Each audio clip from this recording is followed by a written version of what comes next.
ಅಪರಾಧ ಜಗತ್ತಿನ ಅನಾವರಣ FIRಗೆ ಸ್ವಾಗತ. ನಾನು ಸಂದೀಪ್ ಮೇಲುಗಿರಿ.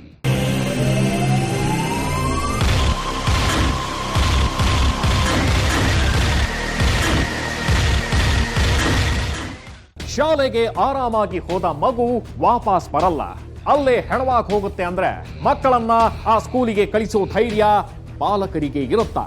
ಅದರಲ್ಲೂ ಆ ಕಾನ್ವೆಂಟ್ ನಲ್ಲಿ ಕಳೆದ ವರ್ಷ ಕೂಡ ಒಬ್ಬ ಹುಡುಗ ಸತ್ತು ಹೋಗಿದ್ದಾನೆ. ಈಗ ಇನ್ನೊಂದು. ಹಾಗಾದ್ರೆ ಅಲ್ಲಿ ಏನ್ ನಡೀತಿದೆ? ಆ ಒಂದು ಭಯಾನಕ ಸ್ಕೂಲ್ ಕಥೆ ಎಲ್ಲಿದೆ?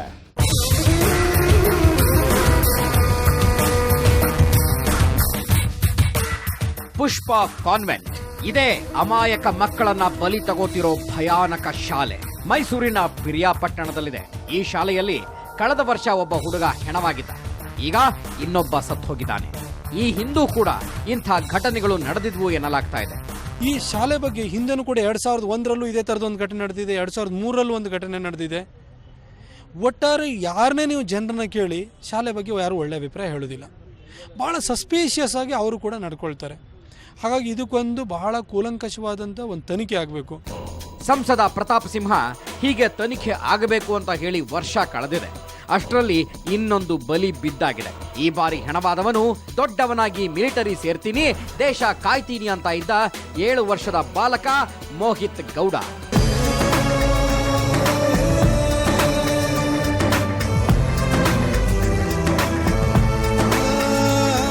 ಪಿರಿಯಾಪಟ್ಟಣದ ಮುತ್ತಯ್ಯ ಬಡಾವಣೆಯ ನಿವಾಸಿ ರೂಪಾ ಶ್ರೀನಿವಾಸ್ ದಂಪತಿಯ ಮಗ. ಪ್ರತಿದಿನ ಬೆಳಗ್ಗೆ ಸ್ಕೂಲಿಗೆ ಬರೋ ಹಾಗೆ ಬಂದವನಿಗೆ ಮಧ್ಯಾಹ್ನ ಏಕಾಏಕಿ ಹೊಟ್ಟೆ ನೋವು ಕಾಣಿಸ್ಕೊಂಡು ಕುಸಿದು ಬಿದ್ದ ಅಂತ ಹೇಳಲಾಗ್ತಾ ಇದೆ. ಬೆಳಿಗ್ಗೆ ಚೆನ್ನಾಗೇ ಹೋಗಿದ್ದಾನೆ, ತಿಂಡಿ ಎಲ್ಲ ತಿನ್ಕೊಂಡು ಮಾಮೂಲಿ ಯಾವ ರೀತಿ ತೆಂಗಿನ ಕರ್ಕೊಂಡು ಹೋಗಿದ್ದು ಕ್ಲಾಸ್ಗೆ. ಯಾವುದೇ ರೀತಿ ಏನೂ ಹೇಳಲಿಲ್ಲ. ಆರೋಗ್ಯವಾಗಿ ಚೆನ್ನಾಗೇ ಇದ್ದ, ಯಾವುದೂ ಒಂದು ಏನೂ ಇರಲಿಲ್ಲ. ಬೆಳಿಗ್ಗೆ ನೀಟಾಗಿ ಯಾವ ಥರ ಹೋಗ್ತಾನೆ ಅದೇ ರೀತಿ ಹೋಗಿದ್ದಾನೆ. ಪ್ರಿಪೇರ್ ಆಗಿ, ಟೆಸ್ಟ್ ಇತ್ತು, ಪ್ರಿಪೇರ್ ಆಗಿ ಅಷ್ಟು ನೀಟಾಗಿ ಹೋಗಿದ್ದಾನೆ. ಹೀಗೆ ಯಾವ ಅನಾರೋಗ್ಯನೂ ಇಲ್ಲದ ಹುಡುಗನಿಗೆ ಏಕಾಏಕಿ ಏನಾಯ್ತು? ಏನೋ ಆಯ್ತು ಅಂದ ತಕ್ಷಣ ಸ್ಕೂಲ್ ಅವರು ಯಾಕೆ ಆಸ್ಪತ್ರೆಗೆ ಕರ್ಕೊಂಡು ಹೋಗಿಲ್ಲ?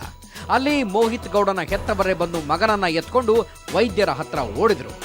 ಬೆಳಿಗ್ಗೆ ಮಾಮೂಲಿ ತಿಂಡಿ ಮಾಡ್ಕೊಂಡು ಕಳಿಸ್ಕೊಟ್ಟಿದ್ದು, ಅವನೇ ಓನಾಗಿ ಹೋಗಿದ್ದ. 2:55 2:56 ಫೋನ್ ಮಾಡೋದು, ನಿಮಗೆ ತಲೆ ತಿರುಗಿದೆ, ಬಿದ್ದೋಗಿದೆ ಬನ್ನಿ ಅಂತ. ತಕ್ಷಣ ಒಂದು 1/4 ಗಂಟೆ ಟೈಮ್ ಹಿಡಿತಲ್ಲಿ ಹೋಗೋಕ್ಕೆ ಹೋಗಿ ಸೀದಾ ಹಾಸ್ಪಿಟ್ಲಿಗೆ ಕರ್ಕೊಂಬಂದು ಕರೆಸ್ಟಲ್ಲಿ ನನ್ನ ಮಗಂದು ಇದು ಹಾರ್ಟ್ ಬೀಟ್ಸು 30 ಬಂದ್ಬಿಟ್ಟಿದೆ ಸರ್, ಆಗಲ್ಲ ಸರ್ ಅಂತ ಡಾಕ್ಟರ್ ಹೇಳಿದ್ರು. ಬದುಕಿ ಬಾಳಬೇಕಾದ ಹುಡುಗ ಹೆಣವಾಗಿ ಮಲಗಿದ್ದ. ಆ ಸುದ್ದಿ ಕೇಳಿ ಸ್ಥಳಕ್ಕೆ ಓಡಿ ಬಂದವಳು ಈ ತಾಯಿ ತೇಜಸ್ವಿನಿ. ಈಕೆ ಕಳೆದ ವರ್ಷವಷ್ಟೇ ಇದೇ ಶಾಲೆಯಲ್ಲಿ ಮಗನನ್ನ ಕಳೆದುಕೊಂಡವಳು. ಅವತ್ತು ಸತ್ತು ಮಲಗಿದವನು ಸನ್ಮಿತ್.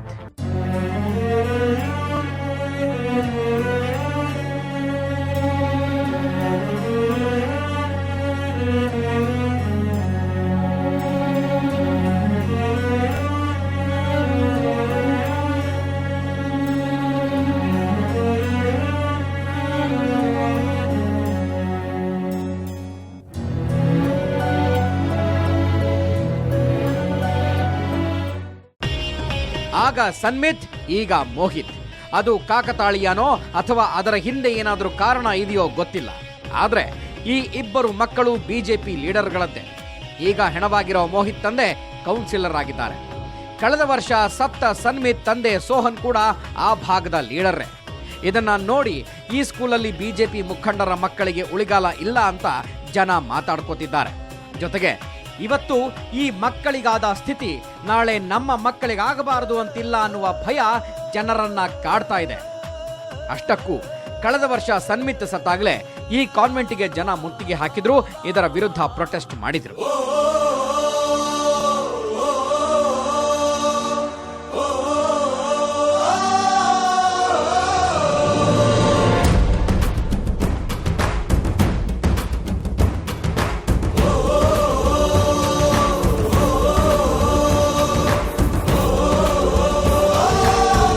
ಹೀಗೆ ಜನ ಸಿಡಿದೇಳೋ ಥರಾನೇ ಇತ್ತು ಸನ್ಮಿತ್ನ ಸಾವು. ಆ ಹುಡುಗ ಕಾಣೆಯಾಗಿ 3 ದಿನ ಕಳೆದಿತ್ತು. ಆತ ಎಲ್ಲಿ ಹೋದ, ಏನಾದ ಒಂದು ಗೊತ್ತಾಗದೆ ಹುಡುಕ್ತಾನೆ ಇದ್ರು ಎಲ್ಲರೂ. ಹೆತ್ತವರಂತೂ ಹುಡುಕಿ ಹೈರಾಣಾಗಿದ್ರು. ನಿನ್ನೆ ಬೆಳಿಗ್ಗೆ 9:15ರಿಂದ 9:20 ಹೊರಡೆ ನನ್ನ ಮಗನಿಗೆ ಶಾಲೆಗೆ ಬಿಟ್ಟು LKG ಇದಕ್ಕೆ ಬಿಟ್ಟಾದಮೇಲೆ ಅಲ್ಲಿಂದ ನಾನು ಮನೆಗೆ ಹೋದೆ. ಮತ್ತು ಯಥಾಸ್ಥ ಪ್ರಕಾರ ಸಂಜೆ 3:45ಗೆ ಬೆಲ್ ಹೊಡೆಯುತ್ತೆ. 3:45 ಒಳಗಡೆ ಎಂಟ್ರಿ ಆದಾಗ ಅವನು ಶಾಲೆಯಿಂದ ಹೊರಗಡೆ ಹೋಗಿ ಸಾಕಷ್ಟು ಸಮಯ ಆಗಿದ್ರು ನಮ್ಮನ್ನು ಇನ್ಫಾರ್ಮ್ ಮಾಡದೆ ಹುಡುಕ್ತಾಯಿದ್ರು. ಯಾರ ಮಗು ಅಂತ ಕೇಳಿದಾಗ ಆಮೇಲೆ ನಮ್ಮ ಮಗುನೇ ಅಂತ ಗೊತ್ತಾಯಿತು. ನಾವು ಸಾಕಷ್ಟು ಹುಡುಕ್ವಿ. ಈಗ ಬೆಳಿಗ್ಗೆ 11:15 ಆದರೂ ಇನ್ನೂ ಯಾವುದೂ ಸುಳಿವಿಲ್ಲ. ಇದರ ಬಗ್ಗೆ ನಮ್ಗೆ ಇನ್ನೂ ಏನು ಮಾಹಿತಿ ಖಚಿತವಾಗಿ ಕೊಡ್ತಾ ಇಲ್ಲ ಶಾಲೆ. ಆದ್ರೆ ಅಂಥ ಸ್ಥಿತಿಯಲ್ಲೂ ಪುಷ್ಪ ಕಾನ್ವೆಂಟ್ನ ಸಿಬ್ಬಂದಿ ಆ ಮಗುವಿನ ಪಾಲಕರ ಜೊತೆ ಸರಿಯಾಗಿ ನಡ್ಕೊಂಡಿರಲಿಲ್ಲ. ಬಹಳ ಬೇಸರ ಹುಟ್ಟಿಸುವಂಥ ಸಂಗತಿ ಏನು ಅಂತಂದರೆ, ನಾವು ತಂದೆ ತಾಯಂದಿರು ನಮ್ಮಷ್ಟೇ ನಾವು ಇನ್ನೊಬ್ಬರ ಮೇಲೆ ನಂಬಿಕೆ ಇಡುವಂಥದ್ದು ಶಾಲೆಯ ಗುರು ಹಿರಿಯರನ್ನ ನಾವು ಮೇಲೆ ನಂಬಿಕೆ ಇಡ್ತೀವಿ.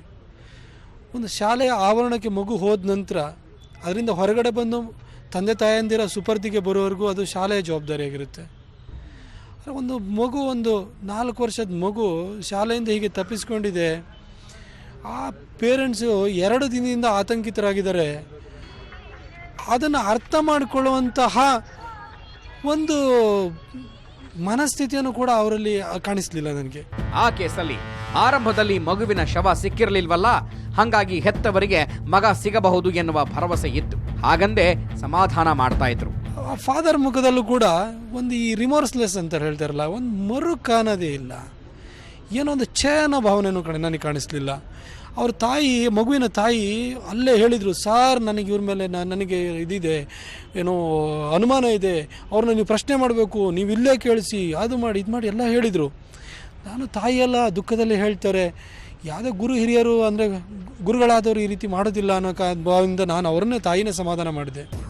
ಸಮಾಧಾನದ ಮಾತಾಡಿದ್ದಷ್ಟೇ ಅಲ್ಲ, ಎಲ್ಲರೂ ನಿಂತು ಇಡೀ ಶಾಲೆಯನ್ನ ಜಾಲಾಡಿ ಹುಡುಕಿದ್ರು ಆ ಹುಡುಗನಿಗೋಸ್ಕರ. ಆ ಟೈಮಲ್ಲಿ ಆದ ಕೆಲ ಅನುಭವ ನೊಂದ ಜನರನ್ನ ಕೆರಳಿಸಿತು. ಪೊಲೀಸರು ಇನ್ಕ್ವೈರಿಗೆ ಬಂದಾಗ ಎಲ್ಲ ಶಾಲೆಯ ಆವರಣನೆಲ್ಲ ತಲಾಶ್ ಮಾಡಿದ್ದಾರೆ.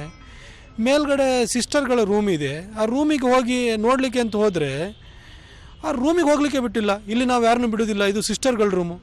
ಅಲ್ಲ, ನಾವು ಇವತ್ತು ಗರ್ಭಗುಡಿಗೆ, ಇವತ್ತು ದೇವಸ್ಥಾನದ ಗರ್ಭಗುಡಿಗೆ ಜನ ಬಂದು ನುಗ್ತಾರೆ, ಪೊಲೀಸ್ ಬಂದು ನುಗ್ತಾರೆ. ಇವತ್ತು ಸಿಸ್ಟರ್ಗಳ ಏನು ವಾಸಸ್ಥಳ ಅಂತ ಅನ್ನೋದು ಏನು ಹೈಲಿ ಏನೋ ಒಂದು ನಿರ್ಬಂಧಿತವಾದಂಥ ಪ್ರದೇಶನ. ಅದು 20 ನಿಮಿಷ ಅಲ್ಲಿ ವೆಯ್ಟ್ ಮಾಡಿಸಿದ್ದಾರೆ. ಕೊನೆ 20 ನಿಮಿಷದ ನಂತರ ಮಹಿಳೆಯರನ್ನ ಮಾತ್ರ ಒಳಗಡೆ ಬಿಟ್ಟಿದ್ದಾರೆ. ಇದೆಲ್ಲ ಅವರ ನಡತೆ ಏನಿದೆಯಲ್ಲ, ಅದು ಬಹಳ ಅನುಮಾನಕ್ಕೆ ಇವತ್ತು ಆಸ್ಪದ ಮಾಡಿಕೊಟ್ಟಿದೆ. ಆ ರೂಮಲ್ಲಿ ಮಗುವನ್ನ ಬಚ್ಚಿಟ್ಟಿದ್ರ ಅಥವಾ ಅಲ್ಲಿ ಏನಿತ್ತು, ಅಲ್ಲಿ ಏನ್ ನಡೆಯುತ್ತೆ ಅನ್ನುವ ಪ್ರಶ್ನೆಗಳೆಲ್ಲ ಹುಟ್ಟಿಕೊಂಡಿದ್ದು ಕೊನೆಗೆ ಆತನ ಹೆಣ ಆ ಸ್ಕೂಲಿನ ಹಿಂದಿರುವ ಕೆರೆಯಲ್ಲಿ ಸಿಕ್ಕ ಮೇಲೆ.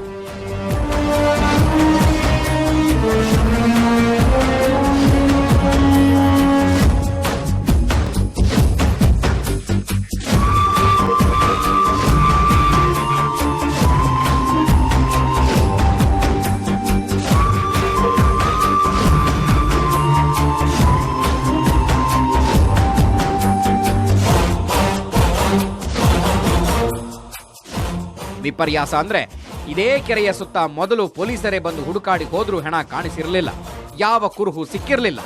ಪೊಲೀಸ್ ನಾಯಿ ಮಾತ್ರ ಸ್ಕೂಲಿನ ಕಾಂಪೌಂಡ್ ಹಾರಿ ಆ ಕೆರೆಯ ಕಡೆ ಹೋಗಿತ್ತು ಅನ್ನೋದು ಸುಳ್ಳಲ್ಲ. ಕೊನೆಗೂ ಶವ ಸಿಕ್ಕಿದ್ದು ಅಲ್ಲೇ.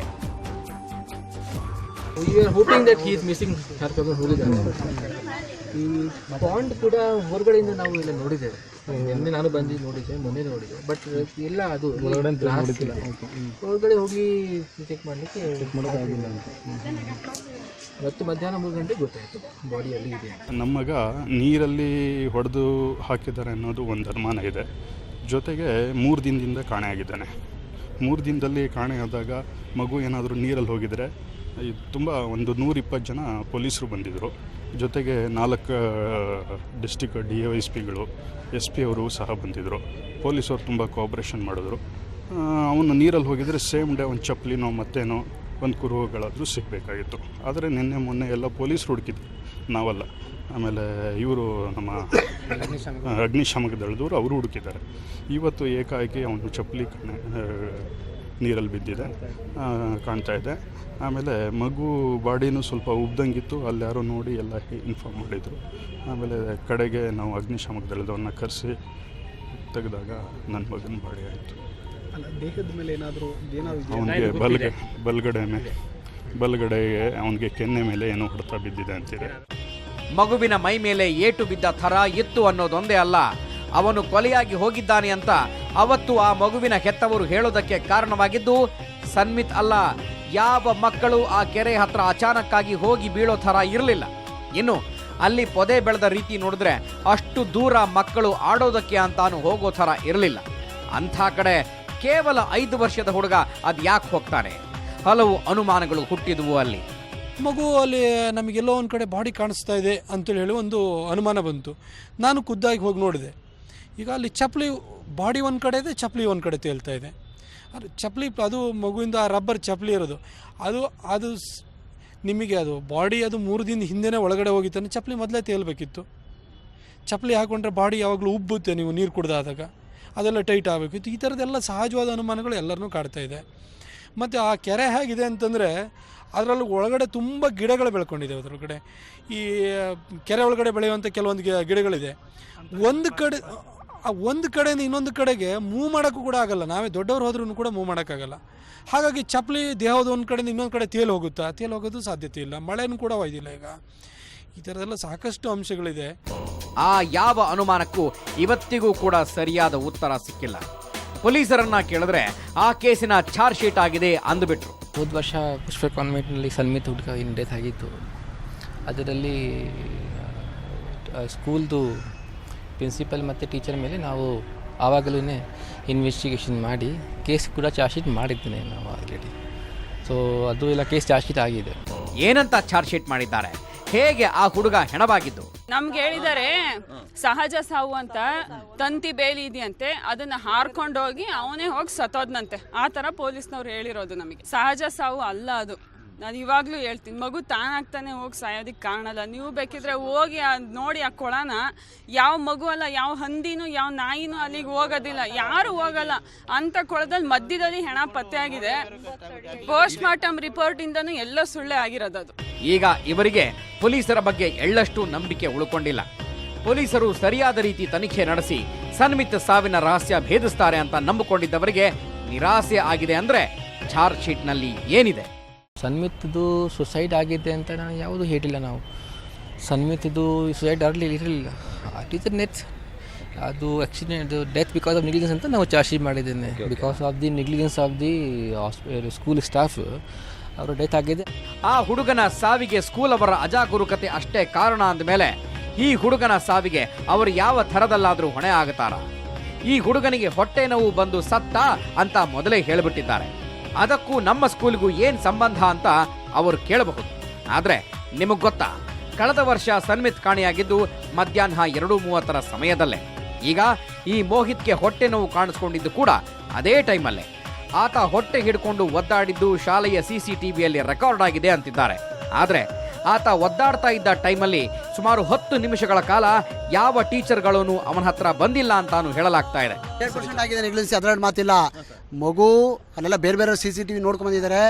ಮಗು ಒದ್ದಾಡ 10 ನಿಮಿಷ 15 ನಿಮಿಷ ಆದ್ಮೇಲೆ ಮಗು ಎತ್ಕೊಂಡಿರೋದಂತೆ ಅವರು. ಹಾಗಾದ್ರೆ ಅದರ ಹಿಂದಿರುವ ಕಾರಣ ಏನು? ಆ ಹೊಟ್ಟೆ ನೋವು ಕಾಣಿಸ್ಕೊಂಡಿದ್ ಯಾಕೆ? ಅಸಲಿಗೆ ಅಲ್ಲಿ ಏನಾಗಿದೆ? ಅನುಮಾನಗಳು ಸಾಕಷ್ಟಿವೆ. ಪೊಲೀಸರು ಅದನ್ನೆಲ್ಲ ನೋಡ್ತಾರ. ಅವರು ಈ ಪ್ರಕರಣದ ಬಗ್ಗೆ ಏನಂತಿದ್ದಾರೆ?